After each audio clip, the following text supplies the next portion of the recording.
let's have a little chat about the second half capitulation, because it's not the first time Liverpool, like I say, have played against the big side. I've been in the game and I've absolutely felt to pieces in the second half. After the game, Jürgen, he says, 4 of our lads played okay and the rest was somewhere, which was a quote which is quite harsh, really, but fair. We'll speak about the manager, because he's not blameless, I think, if truth be told, Dan. But we get in at 1-1. Like I said, I think City will probably feel like they've shaded that first half, but Liverpool are in the game. To concede that goal a minute in, and then to be behind again moments later, it is a capitulation. That's a mentality thing. The high line might get exposed, I understand it, but there's a couple of challenges that Liverpool don't even try to win, never mind win. That has to be a mentality thing. It just has to be.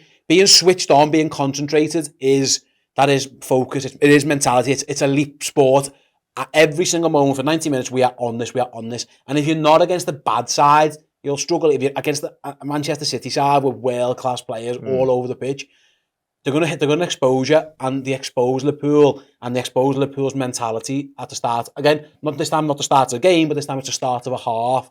That's really, really tough to take from our point of view. It's a real kick in the nuts. And when that De Bruyne goal goes in, already you're like, And then when the second one goes in, it's a game over now. Yeah, it felt like the writing was on the wall a little bit, didn't it? Even with the De Bruyne one in many senses, because we've said it a lot of times this season, far too many times for my liking, is that the first actions in games, there's something to say about Joe Gomez, and Joe Gomez exclusively actually, but now you could spread that across the entire squad. If the first actions within games or even halves don't go our way, we're in for a hard time, and that was quite clearly the case in this one as well. And for me, it's just, how have we not addressed this conceding early in games? It's been going on since day one this season. How can we not address that now? It baffles me, honestly. Like, not just games, by the way, halves of football as well. Just the slow starting nature of us is criminal. And like you say, a lot worse teams than Man City have hurt us by doing that this season, let alone them. Arsenal did it. I remember they scored twice at the start of both halves against us at their place earlier this season. It's, for a side that prided itself on being mentality monsters, and rightfully so, nobody could really argue with that at the time when Jurgen Klopp said it. There might have been some raised eyebrows among rival fan bases, but we were absolutely elite, and everything about us from start to finish of football matches was elite. Now it's the opposite. It is the complete opposite. And like I said earlier, the minute we conceded that second goal after half-time, probably didn't want to admit it at the time, but I think we all felt a sense of resignation. And I felt a sense of, we've seen this before. I've seen this play out in front of my eyes before. And it's absolutely, I think I probably hoped it wasn't going to be the case, but it's no shock that from that point on, we're pretty much bystanders in the game. We never truly had any sort of foothold whatsoever. There's a couple of moments on the counter-attack again later on, but the game was done by then. Like, it was so over. And like I say, it hurts more today than previous games in many senses, because we were so competitive in that first half. Like I tweeted afterwards, we were fully involved in a very good first half of Premier League football. Like, it was an advert for the competition, and we were very much... We didn't match Man City in every department, but we were close to it, and that was boss. But everything we've lacked all season was there. So to go from that to not even like competing and just watching Man City take the piss out of us in the second half hurts a hell of a lot. The moment between the third goal and the final whistle, and within that, by the way, Grealish scores a good goal. Not great for Liverpool. It was like a cat toying with a mouse. Yeah, like it was hard. There's levels It was. It makes you think, like, these two teams have been pushing each other for so long, and that gap is massive now. There are a million reasons for it. I get it. The transfers, the manager, the players, it's all coupled. The owners need talking, fair enough as well. Every part of it. There's a lack of investment. There's a lack of quality at times. There are players injured. There's some strange happenings. Lads who aren't playing well. There's a mix and pot of it. But that second half, Dan, just showed the gap. We've been beaten by City before, been well beaten by Manchester City before, but it never felt like they were taking the piss out of us. It felt like they were working really, really hard.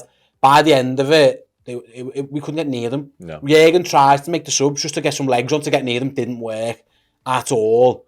It was hard to see, and it was levels. I've seen Liverpool taking the piss out of teams before, and it's brilliant when you're doing it. But when you're on the end of it, it's a tough watch. And from that second goal going in, right the way through, especially the third goal going in, right the way through, It did feel like we were getting our bellies tickled. And it was made even harder to watch by the fact it was Man City, and we have been so competitive with them over recent years, in many senses against the odds. And I know we pride ourselves on competing with them, given the resources we've had at our disposal, Klopp and Guardiola especially. But yeah, I think, like I say, it was made harder to watch, and it was a sickener really to watch them just literally just olaying the way around the footy pitch, and we were chasing shadows, like literally chasing shadows. And I think he made 4 changes not long after just to try and get closer to them. To be honest with you, just try and get some more legs on the pitch, and just to try and at least get some sort of press on, because they were just keeping the ball. They were just playing keep ball. They weren't even interested in scoring at times. They were getting close to the box and going back and starting again. It was laughable, really. But I'd love to sit here and say I was shocked by what I witnessed, but I'm just not. And it illustrates where the two teams are at now. I said it earlier on, like the freak results this season have been the good performances from Liverpool, not necessarily the bad ones. And for that to happen today, as much as I was positive before the game, and I had all the high hopes of any Liverpool fan and what we should have going into a match like this. And for 45 minutes, it was kind of justified. But the second half doesn't shock me. And that is probably the most damning thing I can say about it, because it illustrates where we're at as a football club. And they're not even top of the league right now. We got the league leaders coming to us next week. Like, we are, as things stand, and like you say, there's multiple reasons, there's a magnitude of reasons as to why this is the case, but as things stand, we're miles away from competing with them, or Arsenal for that matter, or the elite of Europe. And that's what needs addressing this summer. We all know it. Like, if we had got a result today, it might have been a bit of a false dawn in many senses, you know what I mean? It would have kind of glossed over, papered over a few cracks, because we're nowhere near them. Not even close to being them. The bench isn't anywhere near to being them. They had Erling Haaland missing today, a lad who scored 1 million goals. Didn't matter. Just didn't matter. If he'd have been there, who knows what it could have been. I know they play very differently and all the different minutiae of tactics and stuff like that, but their top goal scorer, probably the world's top goal scorer, was nowhere near the pitch today, and they still dismantled us. We're miles away.